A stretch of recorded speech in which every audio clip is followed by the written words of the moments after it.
Muy buenas tardes, queridos oyentes. Estamos en otro programa del Nuevo Liderazgo y como siempre, me sacaste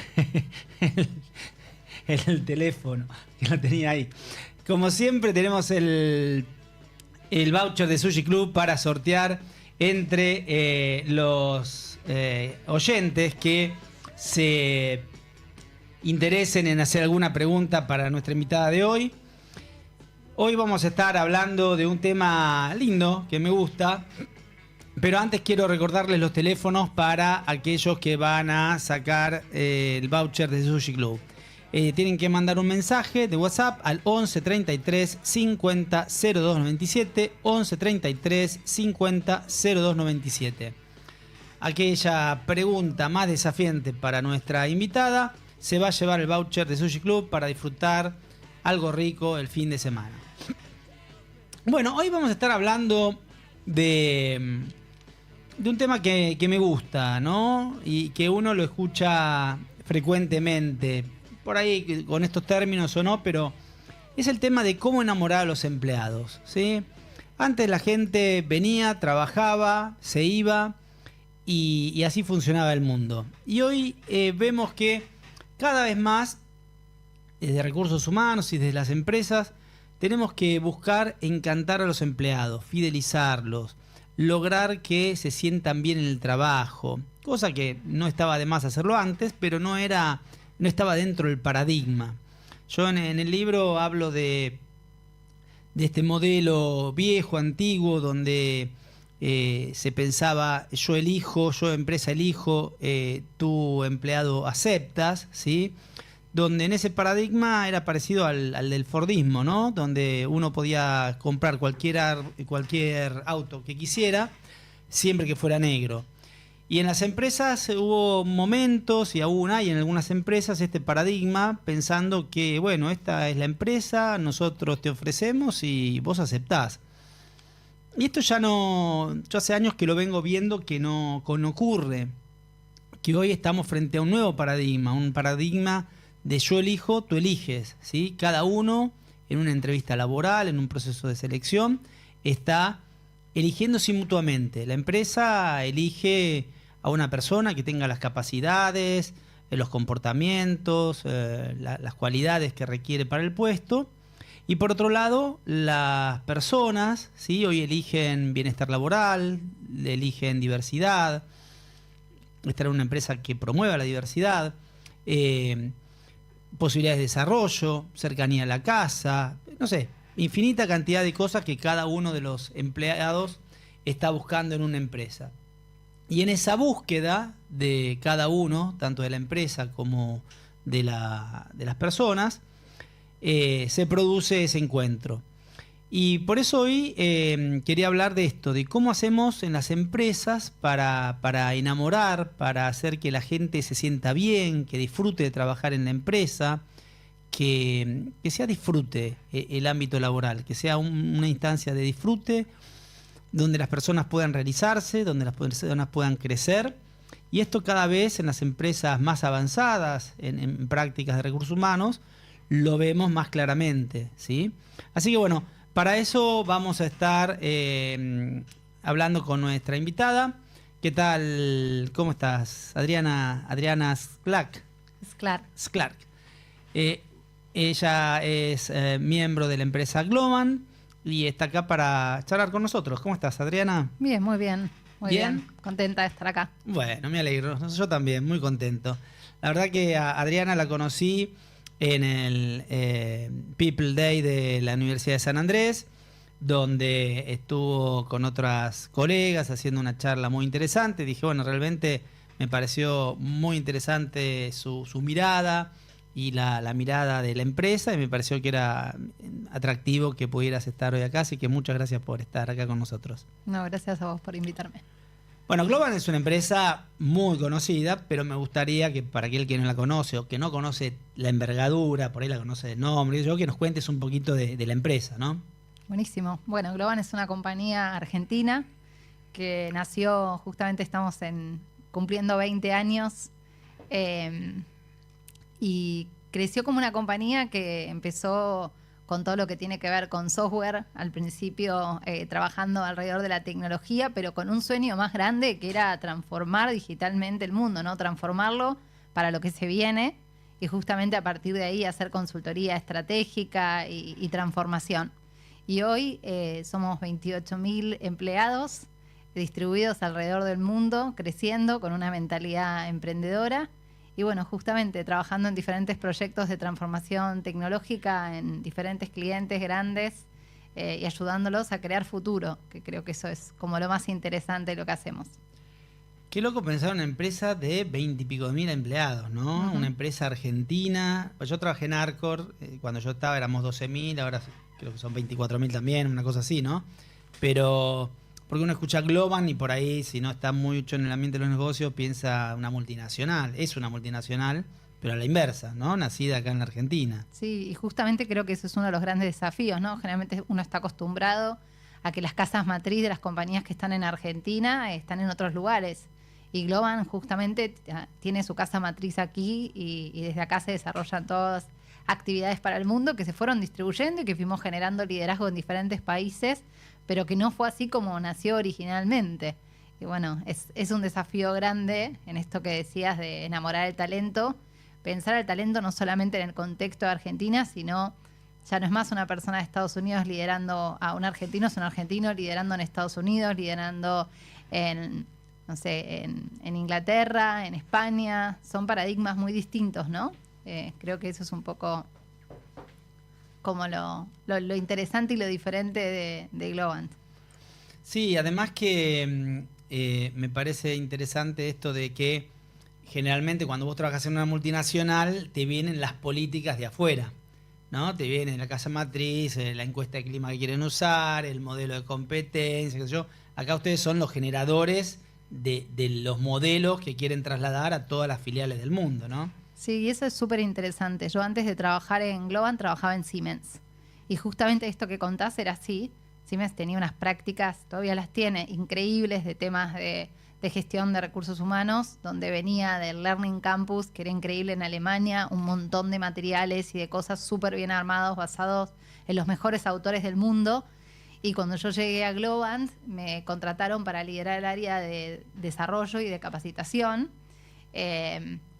Y arrancamos desde armar cuál era la encuesta de satisfacción, cómo íbamos a ver los indicadores de gestión, hasta todo lo que te puedas imaginar. Y bueno, y después terminé teniendo a cargo más áreas, que lo increíble no era solamente que diseñaba las políticas, sino que además de eso yo creé las áreas. O sea, había áreas que antes de que yo llegara no tenían nombre. No existía la universidad corporativa que después armamos, que la armé de cero. No existía el sistema de competencias, que luego lo armé de cero. No existía el modelo de liderazgo o las capacitaciones en temas de liderazgo, el área de diseño organizacional. Armé el área de People Experience, que era incluir agilidad y UX y tecnología dentro del área de recursos humanos. Armé el área de People Integrations, que era comprar compañías en Argentina, o sea, no en Argentina, comprar compañías desde Globant para el mundo, para expandirnos con nuevos talentos. Entonces, eso es como muy interesante porque es un desafío completamente contrario al que tenía en Siemens, ¿no? Que era lo que recibo, tengo que ser capaz de gestionarlo de una manera positiva. Así que gestionarlo sí. Y además adaptarlo a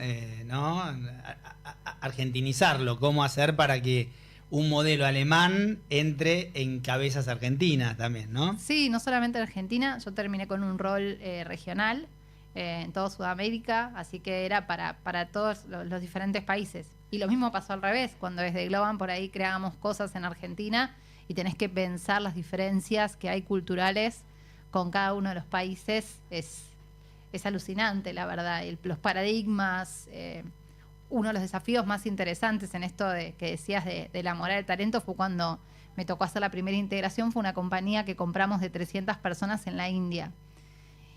Que hay una característica muy interesante de la cultura en la India, es que la posición que tengas en el trabajo determina inclusive hasta con quién te podés casar. Con lo cual el título de la posición de las personas en India es importantísimo. Pero realmente yo lo digo y parece de otra era, pero es cierto. Entonces cuando fuimos a hacer la integración, que una de las cosas claves que uno hace es integrar las posiciones, la estructura, claro, digo, es lo clave. no lo podíamos hacer porque podíamos generar dificultades familiares, o sea, algo que sería impensado. Así que hubo que buscar como una vuelta alrededor de eso y pensar una manera distinta de hacerlo.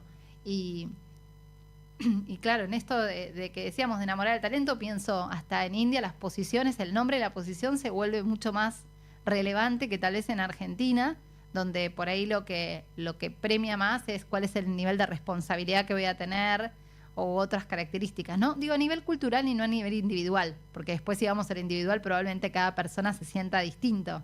Seguro. Pero diría que eso, o en Estados Unidos los nombres de posiciones son distintos a las de Argentina. Entonces empezás a darte cuenta que así como es un trabajo traer de Alemania a Latinoamérica, esto también es un trabajo pensar desde Argentina hacia el mundo con una mentalidad global, actuando local, ¿no?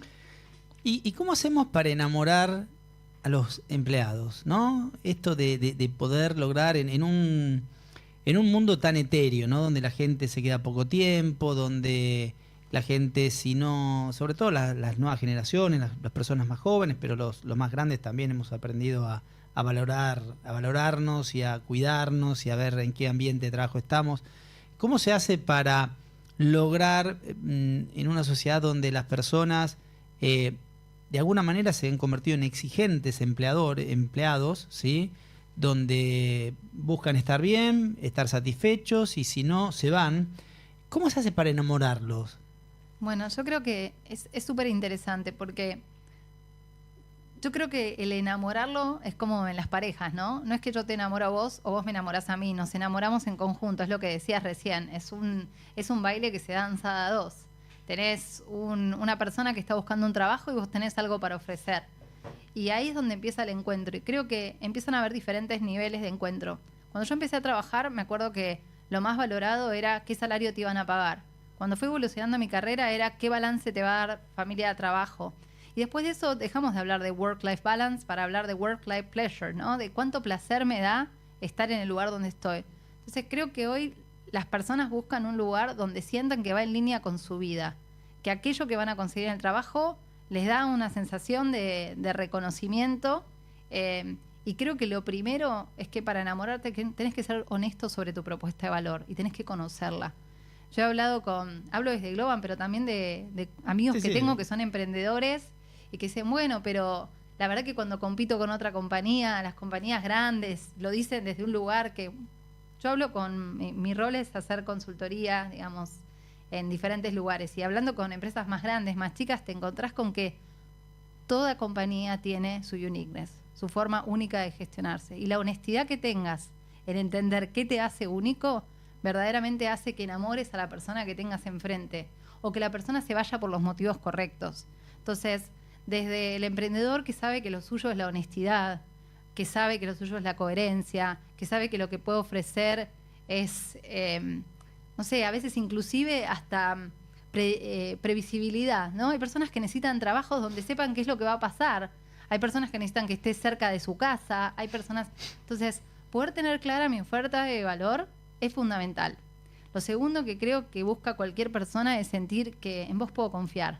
Y eso es una búsqueda mutua. Los primeros 2 minutos que tenemos en una entrevista, yo me pregunto, ¿confiaría en vos? Y vos te preguntas, ¿confiaría en esta empresa? Entonces creo que esa es la primera pregunta. La segunda es puedes contarnos y ver si existe este enamoramiento de los dos lados. Esto es lo que tengo para ofrecerte, esto es lo que tengo yo. ¿Es lo que estamos buscando? Tanto en el presente como en el futuro que quiero construir. Y creo que a partir de ahí el resto es historia, ¿no? Pero después existe qué es lo que hacen las compañías grandes y qué es lo que hace un Globan, ¿no? Pero... Sí, el otro día estoy dando un posgrado estoy dando distintos posgrados. Uno de selección de talentos en la era digital en UADE. Bueno, ahora ya lo terminé este cuatrimestre. Y vino gente de Unilever y de Quilmes a contar sobre distintos temas, ¿sí?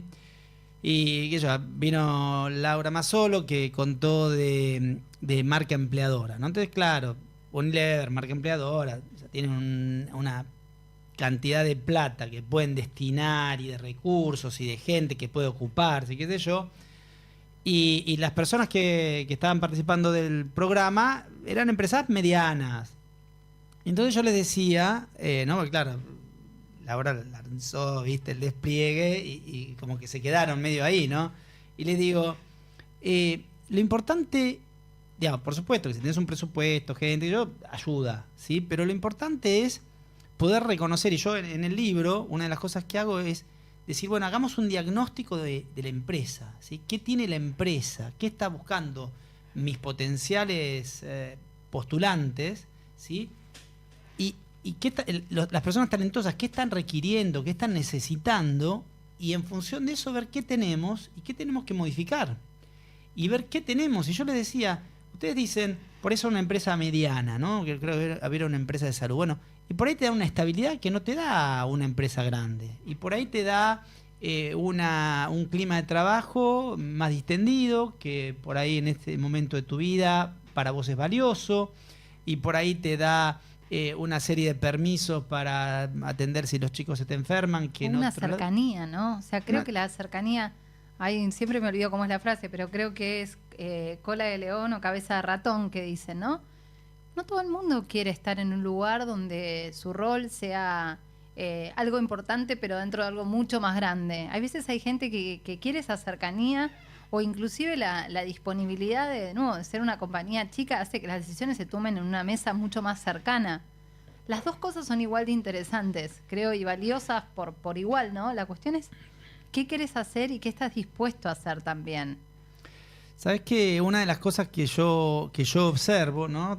Yo trabajo con muchas empresas, es que muchas de las empresas, yo tengo una mirada muy comercial, ¿no? Yo digo, una nueva parte del rol de recursos humanos y de selección especialmente es vender el proyecto, ¿sí? O sea, venderlo bien, no vender cualquier cosa, ¿no? Vender todo eso bueno que tenemos. Y entonces digo, a veces es eso, no pasa porque yo no puedo competir con Globan o no puedo competir con Unilever, puedo competir en algunos aspectos. Es lo mismo que en una pareja. No todos somos flacos, alto, gordo, pelado, rubio, morocho, más bajito, ¿no? Cada uno tiene lo suyo, uno más simpático, el otro más introvertido, y todos podemos tener una pareja. Entonces, yo creo que lo que hay que hacer es valorizar aquello que tenemos y mostrarlo en una primer contacto con un postulante. Mostrarlo, tenemos esto. No será Globan, no será Unilever, no será, no sé, IPF, no será que quieras, pero tenemos esto, y esto es valioso, y nos destacamos por esta tecnología que desarrollamos, y tenemos líderes de muy buena calidad, y tenemos un grupo humano muy bueno, y eso la gente también elige por eso, ¿no es cierto? Sí, ahí me hiciste pensar en dos cosas. Me acuerdo una vez, una persona muy importante de Globant contó internamente que decía, cuando yo iba a un boliche, ¿no? Cuando iba a bailar, sabía que no era el más lindo del lugar, pero sabía que lo mío era la capacidad mía de poder hablarle a las chicas hasta tanto las convenciera. Así que sabía que desde que entraba no paraba de hablar. Y hablaba hasta que las convenciera, ¿no? Entonces, entender eso de vos mismo es un montón. Y por otro lado también, algo que me resonó lo que dijiste, es que Daniel Pink habla justamente de esta capacidad de que todos vendemos, ¿no? Inclusive hasta el mismo profesor de escuela. El profesor de escuela vende a los alumnos una idea, un concepto, para que ellos se lo aprendan. Entonces, creo que uno de los aprendizajes más interesantes que tenemos en la vida es que todos estamos todo el tiempo vendiendo algo y que si no lo contamos, no contamos nuestra historia, probablemente no podamos convencer al otro o no podamos invitar al otro a que quiera ser parte, que creo que inclusive es más lindo que convencer. Muchas personas sienten que no tienen una historia para contar, que no tienen algo distinto. Y yo creo que todo el mundo tiene algo distinto y tiene algo para contar. La cuestión es que algunos se animan a contarlos. Es como ese posteo en LinkedIn que decís, es tan simple que duele, ¿no? O sea, la verdad es que ¿cómo puede ser que no se me haya ocurrido a mí salir a postear esto? Y ahí te das cuenta de la simpleza que tiene simplemente darte cuenta que sos quien sos y decirlo en voz alta. Y hasta dónde podés decir que no. Eso es una fortaleza. ¿Sabes qué me pasa cuando hacemos algún proceso de planificación de carrera con alguna persona que por ahí es desvinculada y nos piden que la ayudemos? Y yo trabajo mucho el tema de mirarse para adentro, ¿sí? El currículum tiene que ser el fruto de poder mirarte vos para adentro y poder poner qué sos, qué hiciste. Entonces le preguntás logros, le preguntás, bueno, ¿qué hiciste? ¿No? Por ejemplo, un administrativo contable, un gerente de administración. Generalmente son puestos que hacen más o menos lo mismo en todas las empresas.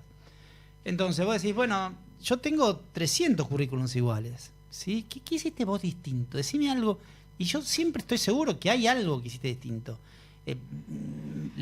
Mejoraste un proceso, redujiste un costo, mejoraste el área de compra, no sé, alguna cosa, ¿no? No es solamente la función y lo que hiciste, sino cuál fue tu valor agregado, qué hiciste distinto. Y eso es lo que yo le digo, eso es lo que vos tenés que mostrar. Eso que te hace distinto, que te hace distinto a los otros 300 currículums, ¿no? Y es lo mismo lo que pasa con las empresas, ¿no? Hay que mostrar, ¿no?, aquello que somos distintos. Y no siempre es mejor la gran empresa. Incluso yo estoy notando mucho que hay muchas empresas que son medianas y que atraen buenos ejecutivos porque dicen, yo acá voy, tengo al dueño arriba, el dueño es un dueño piola, yo puedo tomar decisiones, voy, sí, no, levanta el dedo, baja el dedo, listo. Yo en la corporación tengo que esperar que pase 3, 4 niveles de decisiones, 2 meses. Acá yo voy, hablo con el dueño, le golpeo la puerta, che, mirá, sí, dale para adelante, o no, eso no. Y eso lo valoran, ¿no? Esa cercanía con el dueño, por ejemplo. Sí, tal cual. Y mismo dentro de eso, al revés, que te pase que la compañía toma una decisión que no entendés. Estar en compañías grandes requiere de una lectura de contexto continua, que no siempre tenemos la posibilidad de estar cercano al que está tomando las decisiones como para terminar de entenderlo. Entonces, genera incertidumbre, genera desconcierto. Creo que hay mucho de eso. Y pensaba en esto que decías, conectando también con lo que las empresas hacen para enamorar, ¿no? Me quedé pensando que hay una parte que tiene que ver como por ahí con lo más profundo, con determinar tu uniqueness y demás, pero también hay una parte con el valor que la empresa puede entregar en las cosas tangibles. Y eso también es importante ponerlo en palabras. Y ser como muy transparente y honesto. Esto es lo que es el paquete compensatorio. Esto es lo que significa ir a la oficina. Este es el lugar físico de trabajo. No hay lugar físico. La claridad en cada una de esas cosas se vuelve fundamental. Lo que decimos del contrato psicológico, ¿no? Esto de clarificar cuál es el contrato en espacio, en tiempos, en dinero, en beneficios, en posibilidades de desarrollo, en lo que sea, ¿sí? Porque también cuando eso está mal planteado o está difuso o se cambia, es como en una pareja, empieza a haber resquebrajamientos, ¿no? Totalmente. Bueno, re interesante. Vamos a ir a una breve tanda y seguimos con Adriana Sklark. Bueno, estamos con Adriana Sklark, Cultural Hacking Studio Partner en Globant, y hablando de cómo enamorar a los empleados. Y Adriana, estuvimos hablando de esto de cómo cada uno tiene algo y cómo encontrarse en lo que tiene uno y otro y cómo combinarlo y cómo, bueno, enamorarse mutuamente, ¿no? En definitiva. Pero también las empresas buscan ayudar y contribuir a fidelizar, a que las personas se sientan bien en la empresa. ¿Qué están haciendo desde Globant en este sentido? Es una pregunta súper amplia, ¿no? Y sí, creo que justamente es amplia porque antes hubiésemos dicho que el hacer que las empresas trabajen en esto estaba muy asociado por ahí, no sé, a la capacitación, al salario. Y hoy empieza a haber como una mirada mucho más multifacética de las personas, ¿no? Y empezamos a mirar cómo tocamos a las personas en su compensación general, en todo lo que tiene que ver con entrename, ¿no? Sacá lo mejor de mí, en todo lo que tiene que ver con dame la posibilidad de llevar adelante mis capacidades de la mejor manera, y también el tratame bien y construir futuro. Creo que cada vez más los empleados empiezan a entender la importancia de que existe un mundo para que existamos las personas. Entonces, hay muchas personas que conectan mucho con todo lo que son actividades de Be Kind. Dentro de Globant tenemos un programa que se llama Be Kind, que justamente trabajamos en cómo cuidar al planeta, cómo cuidar al otro, cómo cuidar a la humanidad y cómo cuidarnos a nosotros mismos. Y ahí hay montón de actividades y de apuestas que hace Globant respecto de eso, y te diría que es una de las cuestiones que más fuerte resuena hoy, porque es un diferencial. Desde que el otro día lanzamos un assessment para entender cómo se siente la gente, con una serie de herramientas para cuidarte a vos misma, como puede ser una app de meditación o clases de yoga, ¿no? Pero asociado más no tanto a te doy todo esto, sino a cómo te cuido. Y de hecho, si la actividad no funciona, cambiemos la actividad, pero no el objetivo de cuidarte. Después está todo lo que tiene que ver con cómo logro yo desarrollarme, ¿no? Y ahí de nuevo, creo que vos hiciste una pregunta al principio que tenía que ver con, en un mundo tan cambiante, ¿cómo haces para mantenerte relevante? Y yo creo que ahí el foco de la capacitación ha cambiado. Hemos dejado de ser desarrolladores de contenido para gestionar el contenido y disponibilizarlo, porque el contenido cambia tan rápido que si tratamos de ser los que te damos la capacitación, por ahí llegamos tarde. Entonces la pregunta es, ¿cómo te creo una mentalidad de aprendizaje?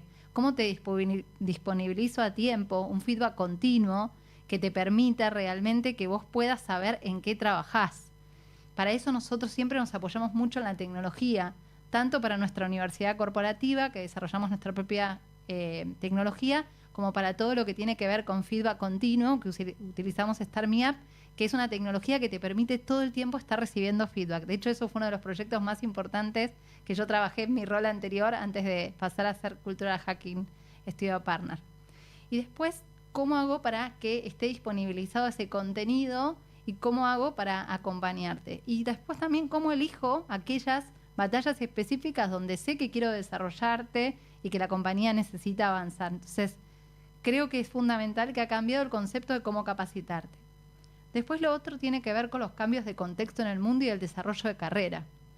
Si hablamos de eso, hoy en día, a partir de COVID, hubo una ruptura que generó más cambios que cualquier CEO en las compañías, ¿no? Fue increíble el empuje. Entonces, las personas empezaron a valorar por ahí estar más cercanos a su casa o poder viajar sin la necesidad de sentir que es un permiso donde casi que estoy traicionando mi trabajo. Entonces, Globant implementó una política que es Work from Anywhere, que es justamente que puedas trabajar desde cualquier lugar. Y por complejo que suene, creo que inclusive es una de las políticas más simples de implementar para una compañía que sea chica o mediana, salvo que requiera la presencialidad. Estas políticas no buscan que el empleado haga lo que sea cuando sea, buscan la razonabilidad. Si a mí me da lo mismo que estés haciendo lo que estás haciendo de otro lado, quiero darte la libertad de lo que lo puedas hacer, ¿no? Y por otro lado, con el desarrollo de carrera también tenemos un programa de que puedas pasar a trabajar en cualquier otro proyecto que vos quieras. Globant tiene proyectos, diferentes proyectos de consultoría y transformación alrededor del mundo, y que vos puedes decir, el proyecto en el que estoy trabajando no es el que quiero trabajar en el otro, y me postule dentro del ecosistema. ¿Qué es lo que haces cuando vas a LinkedIn, ¿no? Cuando salís a buscar trabajo? ¿Por qué salir a buscar afuera lo que nosotros podemos ofrecerte adentro?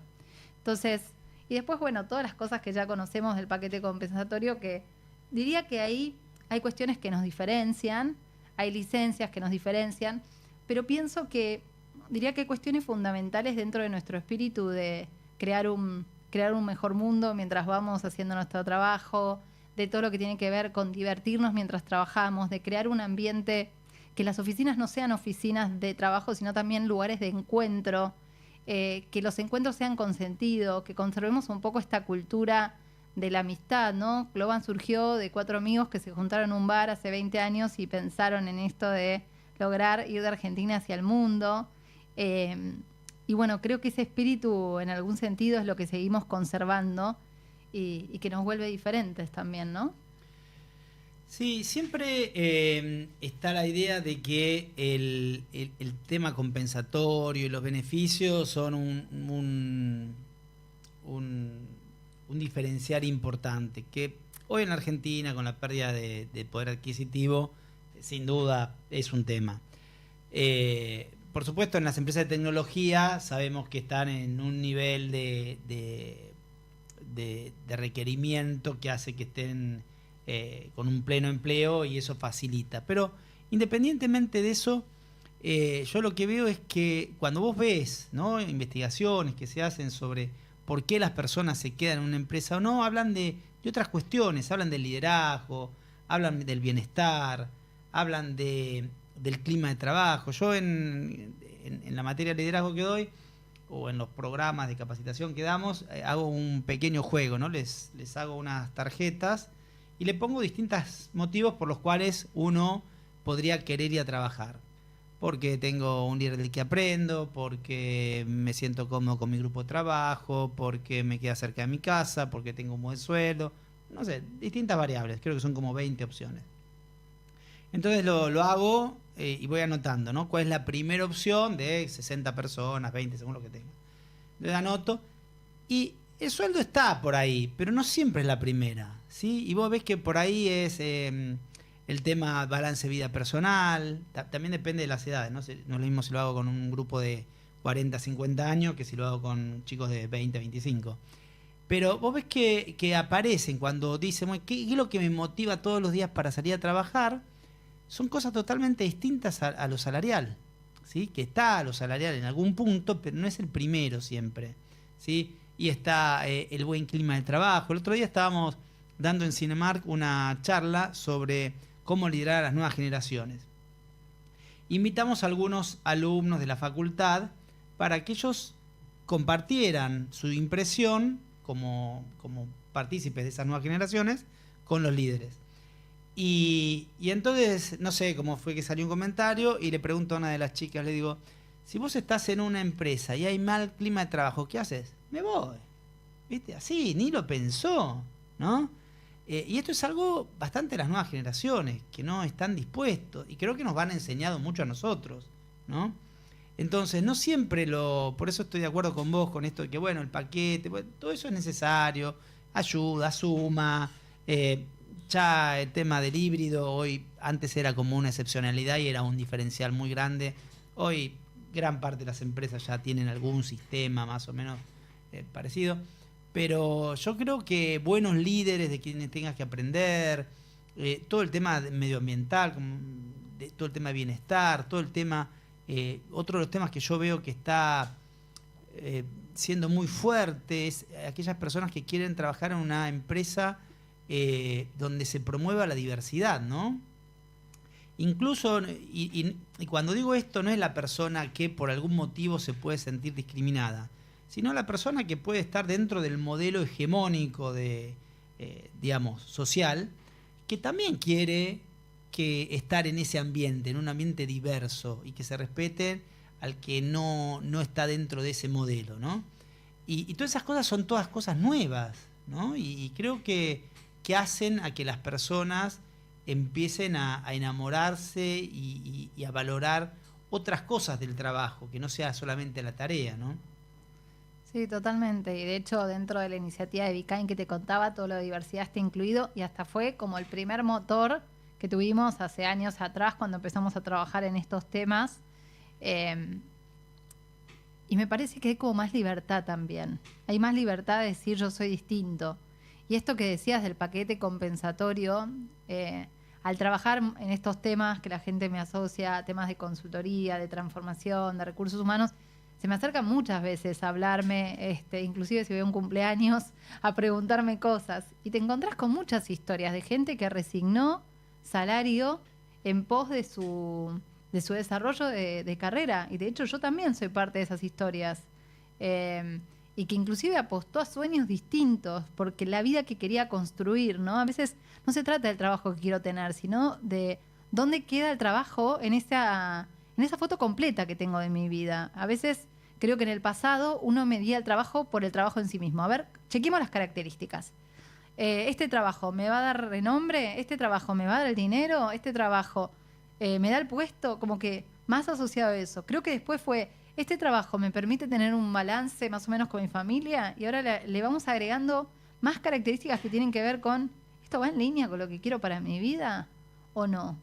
Porque lo que estás haciendo en el trabajo ocupa tantas horas de tu vida que tu ser se representa en las acciones y en el tiempo que le dedicas. Ya no puedo decir, no, la verdad es que yo soy así, pero tengo un trabajo que es malísimo. Si el trabajo es malísimo, tenés que plantearte que vos sos el que está haciendo ese trabajo y estás llevándote a tu casa todos los días 9 horas o 8 horas de algo malísimo. Entonces creo que esto es un paradigma que si yo lo hubiese planteado hace 10 años sería una locura, hoy en especial para las nuevas generaciones. es una obviedad. Es una obviedad. Totalmente. Sí, yo noto que las nuevas generaciones, más allá de los enojos de muchos que tienen, porque que no se comprometen y todo ese tipo de cosas, y de no entender, ¿no?, una relación distinta con el trabajo, más allá de eso, creo que nos han insuflado un aire fresco a los más grandes, ¿no? Sí, ¿sabés qué me gusta y esto admiro de mi equipo? Se animan a preguntar. Donde nosotros encontrábamos un silencio y lo llenábamos al espacio, algo que a mí me encanta del equipo que tengo es que muchos son gente joven, a los cuales admiro la capacidad que tienen de hacer preguntas que yo hubiese tardado años en hacer. Me las hacen directamente, me desafían, me hacen pensar. De hecho, estas semanas estuvimos con un tema justamente donde estábamos armando algo de cero. Yo decía, qué valioso, ¿no?, que me pregunten esto. Por más de que yo tenga que aprender como líder a cómo contestar y cómo acompañar, prefiero eso a los silencios que hacíamos, a la cantidad de cosas que iban corriendo por un canal paralelo mientras hacíamos de cuenta que. Y para mí eso es fabuloso la frescura. Ahora, también como líderes tenemos que preguntarnos, ¿estamos aprendiendo lo suficiente para acompañarlos? Creo que es algo que uno, al igual que la maternidad o la paternidad, uno no nace sabiendo, ¿no? El liderazgo se va transformando y de la misma manera que cada hijo es distinto, en el liderazgo ocurre lo mismo. Cada persona y cada generación trae con sí mismo un montón de características que lo hacen único y tu capacidad de adaptarte a eso, de aprender cosas nuevas y de crear algo nuevo entre los dos es fundacional. Sí, nosotros trabajamos mucho el tema del liderazgo y bueno, con la pandemia explotó. Estuvimos toda la pandemia dando charlas o cursos sobre cómo liderar a la distancia, porque fue toda una eclosión, ¿no? Un modelo de años de estar mirando qué hacías, preguntándote, viendo si estabas trabajando, si estabas mirando los LED, o sea, del control. Ya no era el control fordista, pero estaba en el ADN estaba. Sí. Y fue tremendo porque los líderes te preguntaban, bueno, pero ¿no estará viendo Netflix? ¿No estará durmiendo la siesta? ¿No? Y tuvieron que empezar a confiar, tuvieron que empezar a establecer objetivos, a trabajar de una manera distinta. Yo creo que la pandemia, con todo lo terrible que nos dejó un montón de aprendizajes. Ese creo que es uno de los aprendizajes importantes, ¿no? El poder pensar el liderazgo desde liderar y no desde el controlar. Totalmente. Y nosotros vemos y luchamos muchísimo con los líderes, luchamos entrenándolos, ayudándolos, acompañándolos, ¿no? Porque muchos todavía siguen con esa idea de que necesitan ver, que no se adaptan a lo híbrido, que se resisten, ¿sí?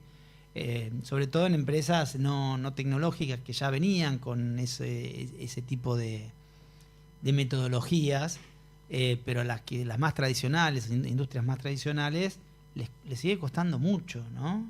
Esto. Sí, y les va a seguir costando de alguna manera hasta que le encuentren un valor o no.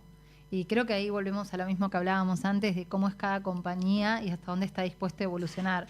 Ahora, también es importante para aquellos líderes que tal vez hoy dicen, no, de verdad que creo que la persona estaría mirando Netflix si está en casa, que entiendan que también ese va a ser el límite de las personas que van a venir a su compañía. Que había algo muy, muy interesante que decían durante la pandemia, que es lo que vos hagas durante la pandemia con tus empleados, es lo que ellos van a hacer cuando la pandemia termine. Y en algún punto creo lo mismo cuando como líderes pensamos que el otro está mirando Netflix. Eso que sentimos, eso que pensamos, se transmite a la persona liderada. Y esa persona va a pensar lo mismo de nosotros. Entonces hay que tener como muy en cuenta que el liderazgo y los equipos que construimos son en función de lo que pensamos, ¿no? Que eso construye realidades y hay que pensar qué equipo queremos. Si queremos un equipo de alta confianza, tenemos que entregar alta confianza. Tenemos que creer en la gente que contratamos, tenemos que creer en su talento y también tenemos que ser claros sobre lo que necesitamos y sobre los acuerdos iniciales. Creo que la palabra que más me surgió cuando hemos trabajado en temas, como decías recién, de trabajo híbrido es acuerdos. ¿Cuál es el acuerdo que vamos a tener? ¿Cuáles son los valores que vamos a compartir? Y a partir de eso, ¿cómo haces para sostenerlo, no? Y la pandemia también lo que trajo es un modelo donde conectó a la gente con otra forma de vida, ¿no? Otra forma de vida en el sentido de que se le rompía el calefón o el termotanque y no tenía que ver de qué manera el sábado a la mañana lograba que viniera o salir corriendo de todo ese estrés de estar 3 días sin agua porque se te rompió el miércoles y tenés que esperar, ¿no? Todo eso también creo que la gente dijo, che, pero puedo laburar bien y tener otra calidad de vida, ¿no? Y eso también es parte del enamoramiento que se está dando, ¿no? De esto de que la gente siente que puede dar, que puede hacer, pero que también puede resolver los problemas de su vida que no empiezan a las 6 de la tarde. Sí. Un hijo que se te enfermó, la mascota que la tenés que llevar al veterinario, el termotanque que se te pinchó y tenés inundada la casa. O sea, todos esos temas de la vida cotidiana que empezaron a solucionarse, a facilitarte, a alivianarte ese peso de ir a trabajar las 9 horas y llegar y tener que ver cómo resolver y qué sé yo, creo que también dio un bienestar y yo creo que aquellas empresas que no entiendan esto, ¿no? Yo veo algunos clientes que están resistentes y yo les digo, te vas a quedar con la gente que sobre. La buena, la valiosa va a ir a ese modelo. La que te quede será la que agarrarás vos y te vas a conformar con lo que quedó, ¿no? Sí, y también te vas a quedar con la gente que se conforma con menos, y eso es lo que va a entregar en tu empresa también, conformarse con menos en muchos casos, ¿no?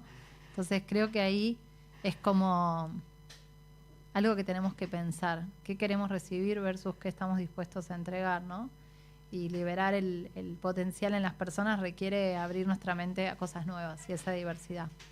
Bien, vamos a ir a una última tanda publicitaria y seguimos con Adriana Sklark. Seguimos acá en el programa con Adriana Sklark, Cultural Hacking Studio Partner de Globant, hablando de cómo enamorar a los empleados. Y tenemos acá un mensaje de Rosario que dice, ¿cómo están trabajando la experiencia del empleado para enamorarlo? Bueno, creo que un poco lo que fui contando alrededor de la charla, ¿no? Trabajamos en diferentes aspectos. Primero entendemos que no es que es el empleado, son los Globers y cada uno los es Globers, bien, como dicen. así le llamamos, cada uno es bien distinto, ¿no? Y busca cosas distintas la compañía. Entonces, como contaba antes... ¿Y cómo trabajan con esa diversidad? Porque también es un tema, porque antes te acordás que estaba, no sé, el programa tal, el programa el beneficio tal, y era para toda la compañía. Y eso hoy dejó de ser funcional. ¿Cómo están trabajando para diferenciar qué necesitan las personas? Es una buena pregunta. Creo que lo primero que cambió es que antiguamente las áreas de recursos humanos nos dábamos el derecho de creer que sabíamos qué es lo que la gente quiere. Entonces, yo elijo, tú aceptas. Sí, es como, yo sé que esto es lo que quiere la gente y vamos a hacer, no sé, el beneficio del gimnasio. Sí. Pero no nos preguntábamos qué necesitan de verdad. Entonces, una de las cosas que trabajamos mucho es en tratar de relevar data para entender exactamente dónde está la persona, qué es lo que necesita, qué lo hace distinto. Inclusive, hasta a veces antes de salir a hacer esas preguntas, hay como diferentes maneras. Primero, hacer preguntas mucho más abiertas y buscar a través de la tecnología cuáles son las coincidencias entre las respuestas, en lugar de hacerlo con el ojo humano. Y otra manera también es de antemano relevar con las personas qué les gustaría que le preguntáramos. Digo, hay muchas maneras de evitar los sesgos en las preguntas que estás haciendo para que no sea un sí o un no a solamente lo que estás ofreciendo. Entonces, a partir de la información que recabamos, que también utilizamos esta tecnología que contaba antes, que nos sirve mucho a nosotros para ganar velocidad, podemos a su vez, cuando empezamos a pensar los planes, targetearlos o definirlos en función de los diferentes perfiles que tenemos alrededor del mundo. Y no olvidemos todos los tipos de diversidades que hay, ¿no? Desde la diversidad, puede ser de género, la diversidad de países en los que estamos, la diversidad de pensamiento, ¿no? Digo, porque a veces pensamos en las cuestiones que son como más medibles o más plausibles, etc. Entonces, se han hecho desde este punto de vista muchas iniciativas. Inclusive tenemos como esta mirada de que no es lo mismo crear una oficina en la India que hacer la misma oficina en Nueva York, que hacer la misma oficina en Tandil. Entonces, creo que justamente estas son maneras que tenemos de poder tomar esa diversidad y encontrar formas e invitar a los empleados, a los Glovers, a que levanten la mano y digan, esto es lo que queremos, esto es lo que nos gusta. Creo que hay una frase que siempre decimos en Globan, que we are dreamers and we are doers, ¿no? O sea, somos soñadores y somos hacedores. No es linda la traducción en español, pero realmente la idea es que la gente se acerque soñando, pero se anime también a hacer ese sueño realidad. De hecho, cuando Globan arrancó, no era la compañía en el mercado pujante que tenemos hoy de tecnología. No era el lugar donde vos te ibas por el salario. Puede ser que alguna persona haya venido por eso, pero venías por el sueño de construir algo grande. Y quienes nos quedamos construyendo eso. Hace 11 años, 10 años creo, cuando salimos a la bolsa, quienes estábamos ahí, fue un orgullo ser parte de ese momento y ver hoy que crece y se expande. Entonces creo que la conexión con ese propósito, con esos intereses, con crear esa experiencia, aparte de tener una mirada mucho más diversa y, de nuevo, desde la pregunta que le está haciendo al empleado, evitar los sí, los no, empezar a generar preguntas mucho más abiertas. Sí, había no sé si lo recordás, a Oscar Blake, un autor y un profesor de muchos años, y él decía, el mejor profesional de recursos humanos, en esa época no había ni tecnología ni todas estas cosas, ¿no? No sé si existía el mail cuando yo lo conocí. Él decía, el mejor gerente de recursos humanos es aquel que lo llamás y no está en el escritorio, ¿no?